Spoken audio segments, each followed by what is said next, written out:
The Great Pyramids, the Sphinx, hieroglyphs. Hi! Hi. Who are you saying hi to? What are you talking about? The same person she's saying hi to. Hieroglyphs! Hi! No, Gus. Hieroglyphs are a part of the ancient group we're going to learn about. Oh, I've always wanted to learn more about your parents and their friends. No, Gus. Not that ancient group, the ancient Egyptians. Are you calling Mom and Dad ancient? No. Let's just start the video. Yeah. Good idea. Go. Ancient Egypt was located along the Nile River in the northeastern part of Africa. The first settlers arrived there about 8,000 years ago. They were hunters and fishermen. And the Nile River played a big role in the wealth of ancient Egypt. The Nile was important because it provided food, soil, water, and transportation.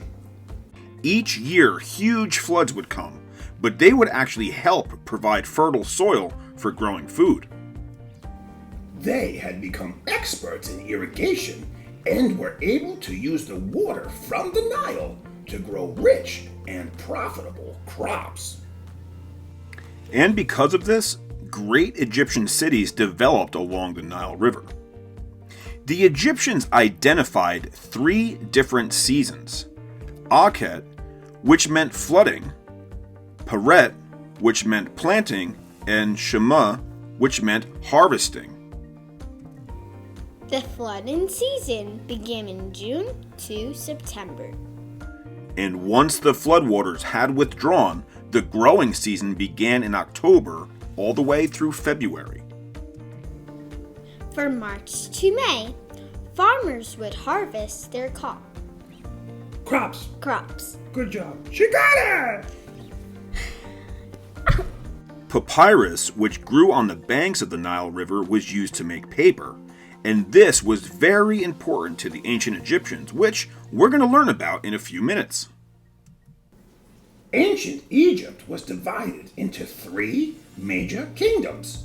Historians call them the Old Kingdom, the Middle Kingdom, and the New Kingdom. And the time period in between each of the kingdoms are called intermediate periods.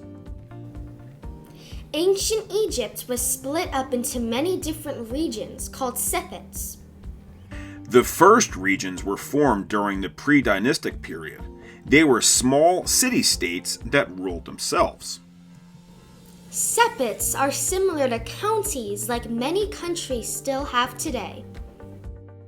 But then around 3100 BC, the upper and lower kingdoms were united under a powerful king called a pharaoh. They remained the same for a while. All 42 of them was controlled by a governor chosen by the pharaoh. And years later, these areas were called nomes, and the governor was called a nomarch. The ancient Egyptian empire started to weaken around 700 BC. It was soon defeated and conquered by a number of other civilizations. The first was the Assyrian Empire, followed a century later by the Persian Empire. In 332 BC, Alexander the Great conquered Egypt. He developed his own rules and called it the Democratic Destiny. Not even close! The Ptolemaic dynasty. Say it. Ptolemaic Dynasty. I don't know. Okay, pretty good. Okay, thanks. Don't worry, Caden, that's kind of a crazy word to say. And then eventually the Romans won in 30 BC, causing Egypt to become a territory of Rome. In 640 AD, Muslim warriors conquered Egypt and founded Egypt's capital, called Cairo. In the 16th century, Egypt then became part of the Ottoman Turkish Empire. Before all of this happened, however, ancient Egypt was rich in culture, including government, religion, arts, and even writing. Pharaohs led the country, and they were also considered to be gods. And this was because government and religion were considered very similar to the ancient Egyptians. The only people who could read and write were called scribes. And they were very powerful and actually helped run the country. In the center of all Egyptian towns was the temple. And the temple was used for everything for the people, as well as the town's government and religious services. The afterlife was also very important to Egyptians, and they were known for mummifying their dead. What is mummification? What is mummification? I don't know. Let's find out. Yep.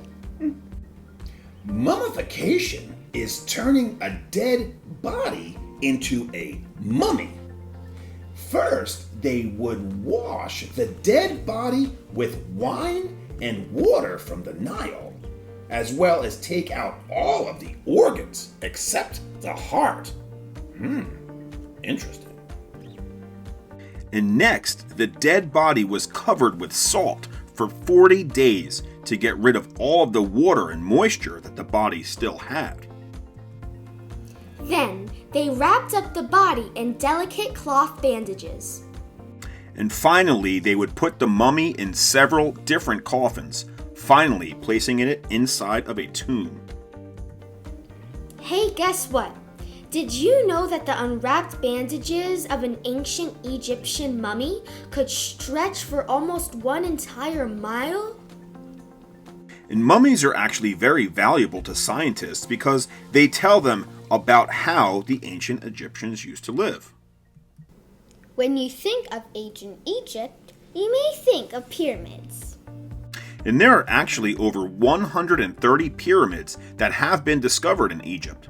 Most were built in desert areas on the western side of the Nile River. Pyramids were built as the burial places of the Egyptian kings and often contained different chambers and passages. The ancient Egyptians kept written records. We know how they built some of these pyramids. The most famous pyramid is the Great Pyramid of Giza, and it was built for Pharaoh Khufu. It is over 450 feet tall and took 20 years to build. Wow, that's a lot. It's actually listed as one of the 7 wonders of the world.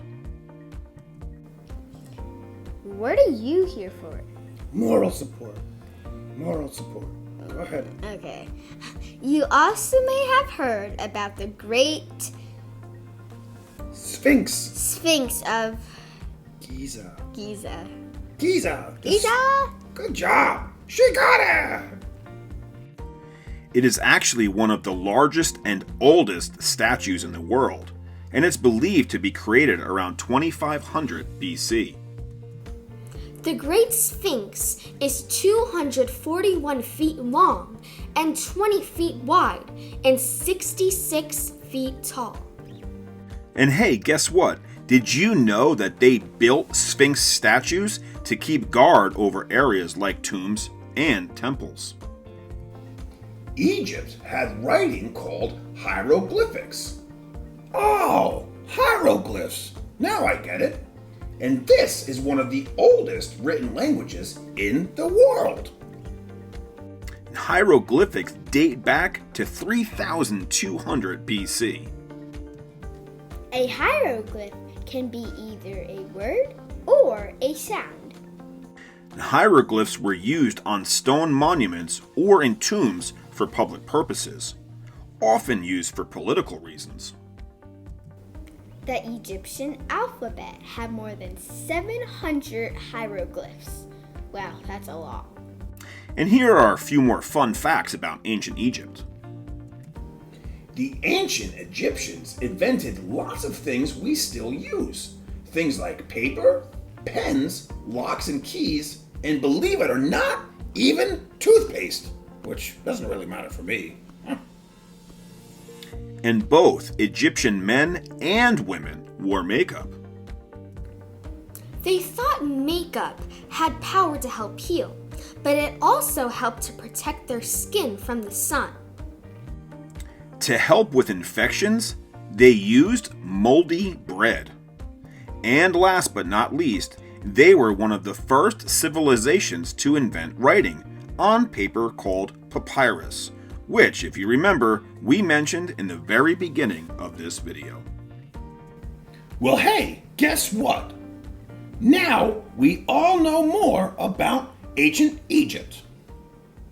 Thanks for watching. Make sure to subscribe. Bye. Hieroglyphs.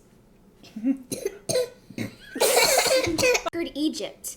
He developed his own rules and called it the Demolatic Destiny. What?